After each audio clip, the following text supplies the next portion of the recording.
हमला इतना जबरदस्त कि एक रात में 350 लोग मारे गए।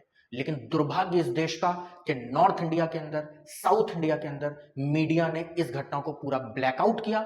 एक रिपोर्टर भी वहां पे नहीं पहुंचा कवर करने के लिए कि हिंदू काटे जा रहे हैं, हिंदू मारे जा रहे हैं। पुलिस चौकियों में आग लगा दी गई, फॉरेस्ट डिपार्टमेंट्स के दफ्तर जला दिए गए ताकि मैते समुदाय के डेटा लॉस हो जाए, कोई उनका लूपहोल भी ना मिल पाए। ऐसी कॉन्स्पिरेसी करी गई। संविधान अपनी जगह बिल्कुल सही है, कानून अपनी जगह बिल्कुल सही है, देश और सरकार भी अपनी जगह बिल्कुल सही है, तो गलत आखिर कौन है?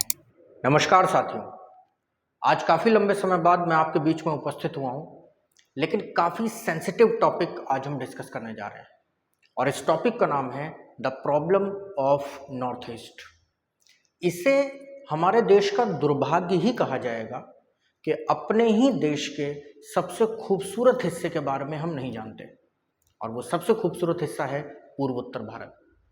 लेकिन पिछले कई वर्षों से देखा जा रहा है, बल्कि कई दशकों से देखा जा रहा है कि पूर्वोत्तर भारत कॉन्स्पिरेसी का शिकार है। यहाँ पर अनेक साजिशें की जा रही हैं। कुछ साजिशें पड़ोसी मुल्कों के द्वारा हो रही हैं, तो कुछ साजिशें हमारे अपने लोगों के द्वारा हो रही हैं, और इन सब का जो मिला जुला परिणाम है वो हिंसा के रूप में देखने के लिए मिलता है। और इसका जो प्रत्यक्ष उदाहरण आपके सामने है वो है मणिपुर हिंसा। तो आइए पूर्वोत्तर भारत की इस संक्षिप्त कहानी को समझने की कोशिश करें और साथ ही साथ आज अपनी आंखें खोलें। आपके शरीर के किसी एक हिस्से में दर्द होता है तो पूरा शरीर उससे प्रभावित होता है, लेकिन आज जब मणिपुर हिंसा की आग में जल रहा है तो ये देश उससे प्रभावित क्यों नहीं हो रहा है? क्या मणिपुर राजनीति का शिकार है, या हमने पूरे पूर्वोत्तर भारत को ही राजनीति का शिकार कर दिया है? तो चलिए शुरू करते हैं। मेरे पीछे ये जो आप नक्शा देख रहे हैं ये पूर्वोत्तर भारत का नक्शा है, और पूर्वोत्तर भारत में कुल 7 राज्य आते हैं जिन्हें 7 सिस्टर्स के नाम से जाना जाता है, 7 बहनों के नाम से जाना जाता है। अगर इन 7 राज्यों के नाम हम लोग संक्षेप में समझें तो सबसे पहला राज्य देखिए यहाँ पर आता है सिक्किम, दूसरा राज्य आता है मेघालय, तीसरा राज्य है असम, और असम ही पूर्वोत्तर भारत का आप देख सकते हैं कि सबसे बड़ा राज्य भी है।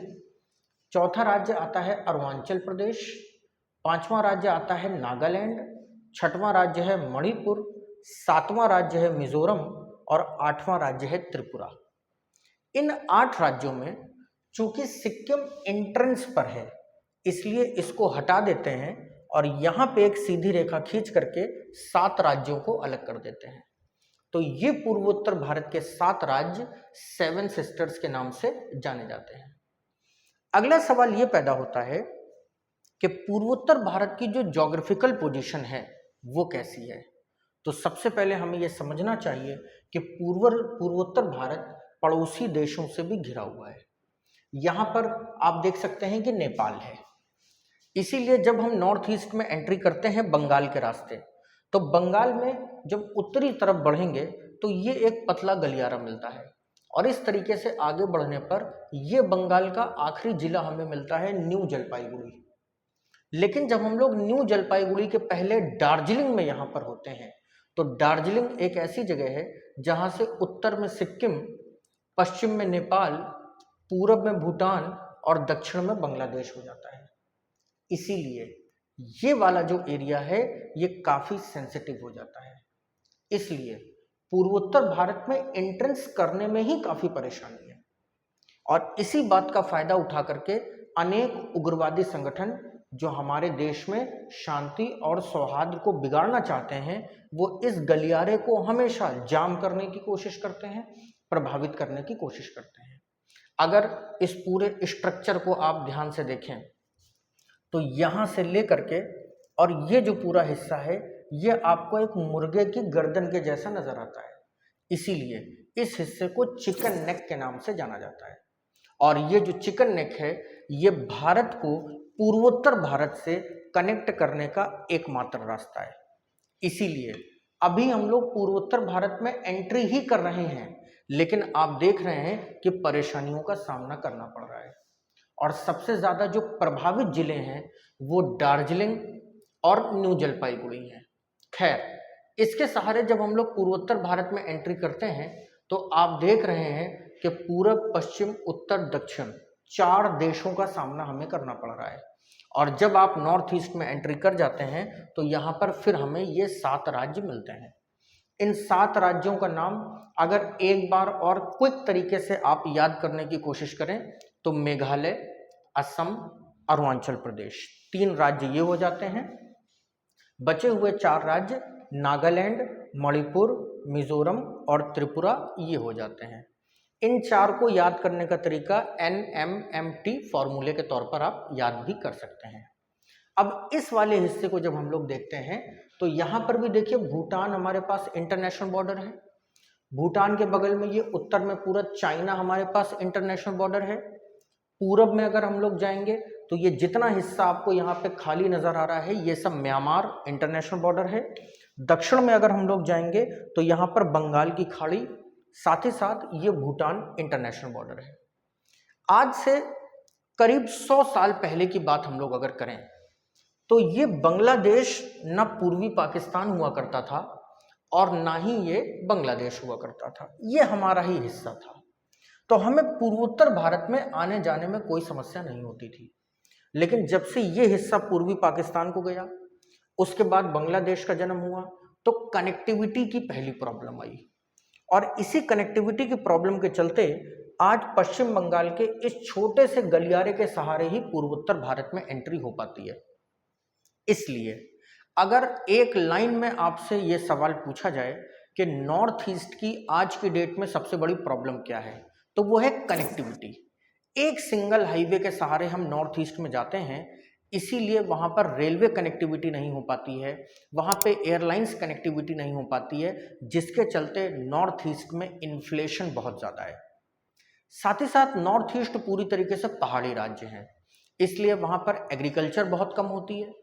जो हमारी फूडिंग प्रॉब्लम है वो नॉर्थ ईस्ट में बहुत ज़्यादा है। इसके अलावा पेट्रोल, LPG, बेसिक कमोडिटीज़ बहुत सारी ऐसी हैं जो ट्रकों के माध्यम से वहां पर सप्लाई करी जाती हैं। तो पूर्वोत्तर भारत की पहली समस्या हो जाती है रेट ऑफ इन्फ्लेशन, महंगाई दर। अब आते हैं यहाँ की क्लाइमेटिक कंडीशंस पे। तो ये पूरा पूर्वोत्तर भारत पूर्वी हिमालय का हिस्सा है। यहाँ पर अगर एक सीधी रेखा इस तरीके से खींची जाए तो ये सब कुछ हिमालय नजर आ रहा है। बीच में केवल असम में प्लेन्स हैं और इन प्लेन्स का रीजन है इस तरीके से बह करके आने वाली ब्रह्मपुत्र नदी। अगर ब्रह्मपुत्र नदी पूर्वोत्तर भारत में ना होती तो शायद पूर्वोत्तर भारत में इतनी महान सभ्यता भी ना पनप पाई होती। ब्रह्मपुत्र प्लेन्स के सहारे ही यहाँ के लोग धान उगाते हैं, इसीलिए यहाँ का मुख्य भोजन चावल हो जाता है, उसके साथ मछली खाते हैं। बंगाली कम्युनिटी में मच्छी भात चलता है। पूर्वोत्तर भारत में भी राइस से बनी हुई डिशेस बहुत पॉपुलर रहती हैं। इसके बाद ये जो हिमालयी राज्य हैं इनकी भी एक प्रॉब्लम है। वो प्रॉब्लम ये है कि ये मेन स्ट्रीम कंट्री में कभी भी सरवाइव नहीं कर पाए। उसका रीजन एक तो महंगाई, शिक्षा की व्यवस्था और पिछड़ापन। लंबे समय से हमारे देश की सरकारों ने इस तरफ कभी भी ध्यान नहीं दिया, लेकिन अटल बिहारी वाजपेयी के प्रधानमंत्री के कार्यकाल के दौरान उन्होंने लुक ईस्ट पॉलिसी रिलीज करी। हालांकि पूरब की ओर देखो नीति पूर्वी देशों के लिए थी, लेकिन जल्द ही सरकार को यह भी समझ आई कि अगर आप पूरब की तरफ देखना चाहते हैं तो बिना पूर्वोत्तर भारत को देखे नहीं देख सकते हैं। इसीलिए वर्तमान सरकार ने पूर्वोत्तर नीति अपनाई और जो लुक ईस्ट पॉलिसी थी, पूरब की ओर देखो नीति थी, उसका वर्जन 2.0 लेकर के आए। और आज की सरकार लुक ईस्ट पॉलिसी के अंतर्गत सबसे पहले देखती है पूर्वोत्तर भारत को। यही रीजन है कि आज पूर्वोत्तर भारत में विकास हो रहा है। लेकिन पिछले 50 से 70 सालों के बीच में क्या हुआ? इस दौरान नॉर्थ ईस्ट इंडिया को पूरी तरीके से नेग्लेक्ट किया गया। यहाँ पे कभी भी डेवलपमेंट्स नहीं हो पाए। इन राज्यों में जो सरकारें बनती थी वो या तो यहाँ पे ट्राइबल कम्युनिटीज की सरकारें बनती थी या तो लेफ्ट आइडियोलॉजी के लोगों की सरकारें बनती थी, जिसके चलते यहाँ पे कभी भी कैपिटलिज्म को बढ़ावा नहीं मिल पाया। आधुनिक समाज में आधुनिक समय की आवश्यकता है कैपिटलिज्म। आप पूंजीवाद के सहारे ही आगे बढ़ सकते हैं। समाजवाद में यदि आप संपत्ति का एक समान बंटवारा कर देंगे तो वो संपत्ति कभी बढ़ेगी नहीं, वो प्रॉपर्टी कभी ग्रो नहीं करेगी। इसीलिए डेवलपमेंट के लिए कहीं ना कहीं हमें कैपिटलिज्म का सहारा लेना पड़ता है। तो मैं समझता हूं कि पूर्वोत्तर भारत की जो प्रॉब्लम्स हैं वो आप जान गए होंगे। साथ ही साथ आप देख रहे हैं कि पूर्वोत्तर भारत एक बहुत लंबा बॉर्डर शेयर करता है और ये बॉर्डर शेयर किया जाता है म्यांमार के साथ। म्यांमार वैसे तो पीसफुल कंट्री है, लेकिन यहाँ पर भी जो लोकल मिलिटेंट्स के ग्रुप हैं वो यहाँ पर पीस एंड हार्मनी को डिस्टर्ब करने का कार्य करते हैं। यही रीजन था कि लंबे समय से म्यांमार के रास्ते इन राज्यों में घुसपैठ होती रहती थी और उस जमाने की सरकारें इसको नजरअंदाज करती रहती थी। अगर मैं आपको डेटा एकदम सीधे बताऊं तो पूर्वोत्तर भारत में लोकसभा की 25 सीटें हैं आज की डेट में, सभी राज्यों को मिलाकर के 25 सीट्स हैं। इन 25 की 25 सीट्स को बीजेपी ने जीत रखा है। क्या कारण है? कोई एक ही पार्टी अगर पूरे नॉर्थ ईस्ट पर आज की डेट में रूल कर रही है तो उसने कुछ तो किया होगा वहां के लिए, बिना ऐसे तो नहीं हो सकता है। तो उन्होंने क्या किया? इन्होंने किया डेवलपमेंट। यहां पर जो प्रॉब्लम्स थी उन प्रॉब्लम्स को खत्म किया, विकास किया, और विकास करने के बाद में आज पूर्वोत्तर भारत एक अच्छी स्थिति में आया। लेकिन हाल ही के दौरान आपने देखा कि पूर्वोत्तर भारत का एक खूबसूरत सा राज्य जिसका नाम है मणिपुर, यहाँ पर हिंसा भड़क उठी। अब इस हिंसा को समझने के लिए अगर हम इसके बैकग्राउंड में जाएं तो केवल मणिपुर का नक्शा ये आपके सामने बना हुआ है। अगर हम मणिपुर राज्य को देखें तो सबसे पहले एक लाइन में आपको मणिपुर पता होना चाहिए कि Manipur is the Switzerland of the east India.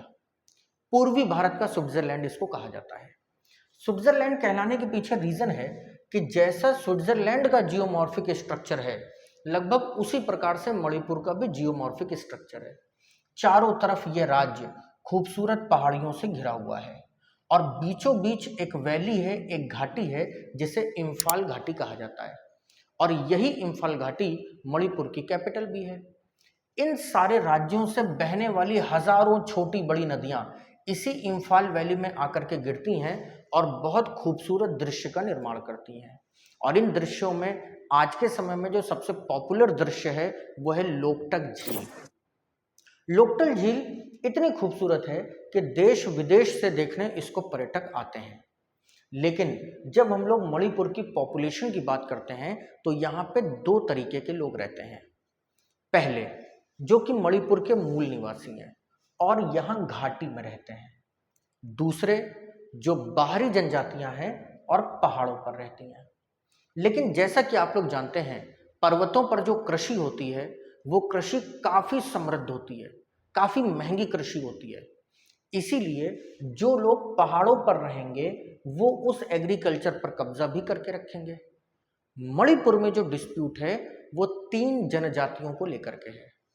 पहली जनजाति जिसका नाम है मैते, और ये मैते मणिपुर के मूल निवासी हैं जो कि इम्फाल घाटी में रहते हैं और हिंदू हैं। आज़ादी के बाद से ही, मणिपुर के बनने के बाद से ही मैते इसी इम्फाल घाटी में रहते हैं। यहीं से इनका कल्चर, सिविलाइजेशन और सारे कॉन्सेप्ट्स जुड़े हुए हैं। दूसरी जो ट्राइब्स हैं उनमें 2 ट्राइब्स का नाम प्रमुख है। पहले हैं नागा और दूसरे हैं कुकी। नागा और कुकी उन दोनों ने इन पर्वतीय राज्यों पर कब्जा कर रखा है। नागा ट्राइब्स वैसे भी काफी घातक मानी जाती है, लेकिन नागा नाम सुनते ही आपके जहन में नागालैंड आता होगा। तो नागालैंड मूल रूप से नागा ट्राइब्स को ध्यान में रखकर ही बनाया गया था, लेकिन चूंकि इंटर स्टेट बाउंड्रीज का कोई मतलब होता नहीं है इसलिए काफी सारे नागा बड़ी संख्या में मणिपुर में भी बस गए। नागा और कुकी ये दोनों ही क्रिश्चियंस हैं और इस तरीके से मणिपुर के अंदर एक डिस्प्यूट पैदा हुआ जिस डिस्प्यूट को हम लोग क्रिश्चियन हिंदू डिस्प्यूट कह सकते हैं। लेकिन क्रिश्चियन हिंदू डिस्प्यूट से पहले हमारे जहन में एक बात और होनी चाहिए। वो बात यह है कि क्या ये डिस्प्यूट केवल आज़ादी के बाद पैदा हुआ, सरकारों की वजह से पैदा हुआ, या इसके पीछे कोई और कारण भी है? तो इसके पीछे जो सबसे बड़ा कारण हमें ध्यान में आता है वो कारण है इस पूरे नॉर्थ ईस्ट में क्रिश्चियन मिशनरीज का पैदा होना। मैं यहां पे आपको क्लियर कर देना चाहता हूं कि सनातन धर्म एकमात्र ऐसा धर्म है जो कभी किसी दूसरे धर्म के व्यक्ति को प्रोवोक नहीं करता, भड़काता नहीं है कि आप सनातन धर्म में आ जाइए। लेकिन बाकी सारे धर्म लगातार ये प्रयास करते हैं कि दूसरे धर्म के लोग भी उनके धर्म में आ जाएं। आप देखते हैं कि रिलीजियस कन्वर्जन्स बड़े पैमाने पर होते हैं। जब हम लोग मूल क्रिश्चियनिटी की बात करते हैं, यूरोप की बात करते हैं, रोम की बात करते हैं, तो बहुत ही प्यूरिफाइड क्रिश्चियनिटी है वहां पर। लेकिन जब ये क्रिश्चियनिटी इंडिया में आती है, जब ये मिशनरीज इंडिया में आती हैं, तो यहाँ पर अनेक प्रॉब्लम्स आ जाती हैं और ये लोग ईसाइयत को बढ़ा चढ़ा करके प्रेजेंट करते हैं। गरीबों को, दलितों को, पिछड़ों को, आदिवासियों को पैसे देते हैं और उन्हें ईसाई धर्म में ले आते हैं। किसी भी धर्म में अगर आप कन्वर्जन करवाना चाहते हैं तो उसका एक बड़ा पैरामीटर होता है गरीबी। कहते हैं कि जब एक दरवाजे से गरीबी घुसती है तो खिड़की से धर्म कूद करके भाग जाता है। शायद इसी बात का फायदा उठाया क्रिश्चियन मिशनरीज ने नॉर्थ ईस्ट इंडिया में और बड़े पैमाने पर कन्वर्जन कराया। आज पूर्वोत्तर भारत की सबसे बड़ी समस्या है कन्वर्जन, और ये कन्वर्जन मणिपुर में भी बड़े पैमाने पर हुआ। चूंकि मणिपुर का बॉर्डर म्यांमार को स्पर्श करता है और म्यांमार के रास्ते मणिपुर में घुस जाना कोई बड़ी बात नहीं है, इसलिए पूरे मणिपुर के पर्वतीय राज्यों को ईसाई बना दिया गया और ये नागा और कुकी आज पूरी तरीके से ईसाई हैं। लेकिन जैसा कि आप लोग जानते हैं कि भारत के संविधान में आर्टिकल 29 और 30 में ऐसे प्रावधान भी हैं कि अल्पसंख्यकों के हितों का संरक्षण किया जाएगा, माइनॉरिटीज के कल्चरल राइट्स को प्रिजर्व किया जाएगा, माइनॉरिटीज को अपने एजुकेशनल इंस्टीट्यूट्स को एस्टैब्लिश करने का राइट्स होगा। इन अधिकारों के साथ हमारे देश में माइनॉरिटीज को कभी कोई प्रॉब्लम तो होनी नहीं है। इस बात का भी फायदा उठाया गया और फायदा इस कदर उठाया गया कि अपने ही राज्य में हिंदू मैते अल्पसंख्यक हो गए और मेजोरिटी के रूप में रहने लगे नागा और कुकी।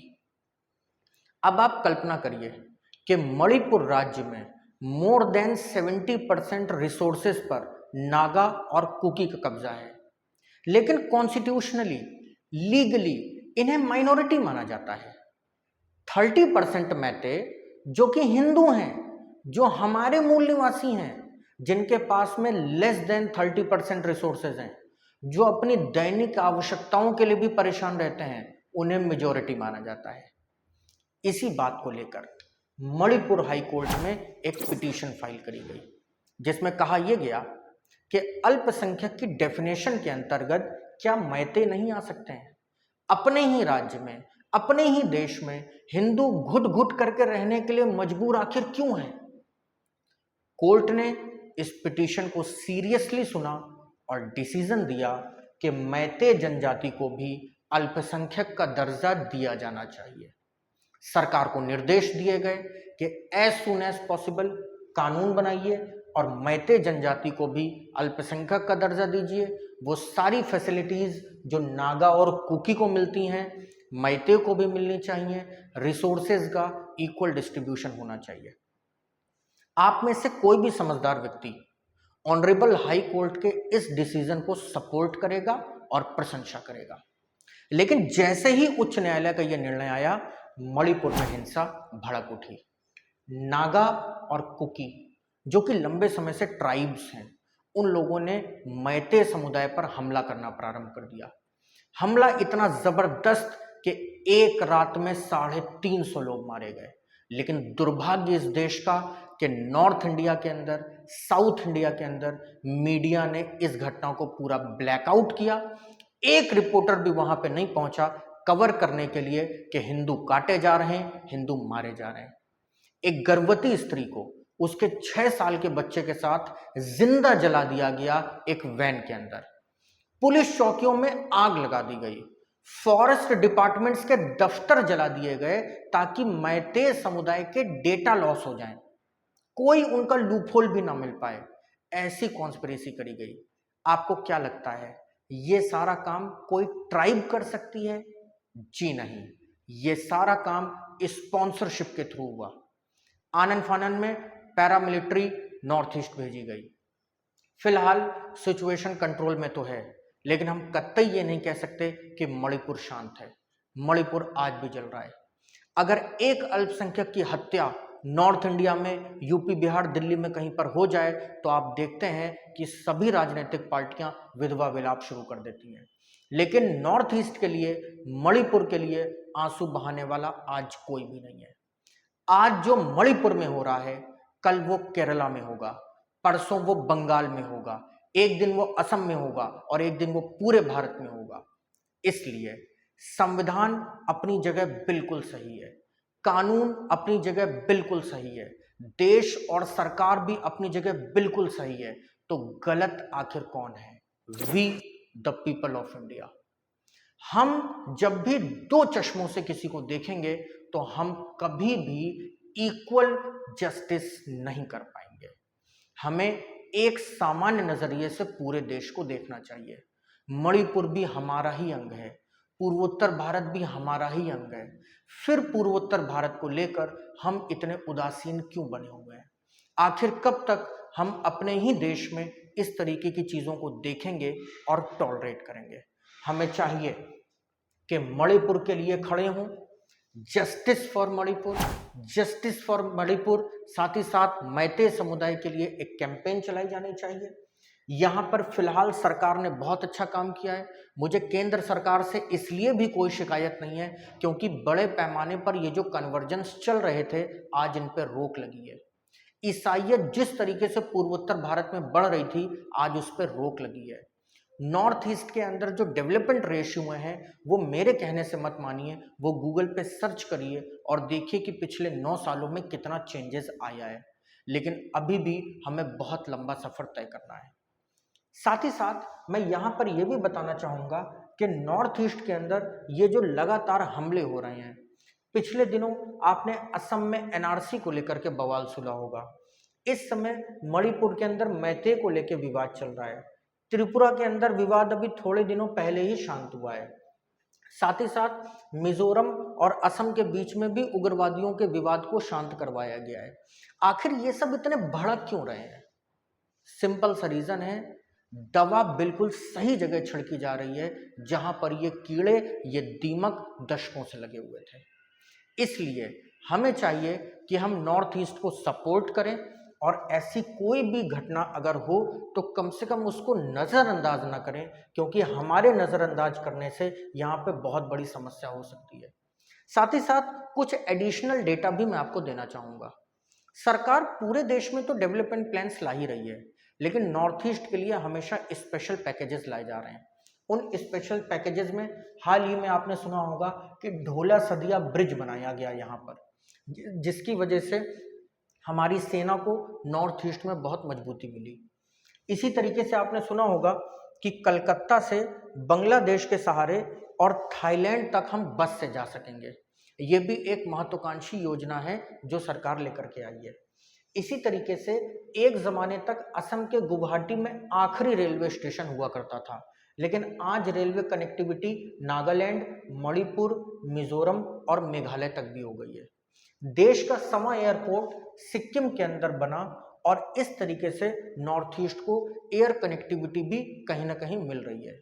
नॉर्थ ईस्ट इतना खूबसूरत है कि मणिपुर और मौसिम ग्राम जैसी जगहों की सुंदरता के बारे में आप बचपन से ही सुनते आ रहे होंगे।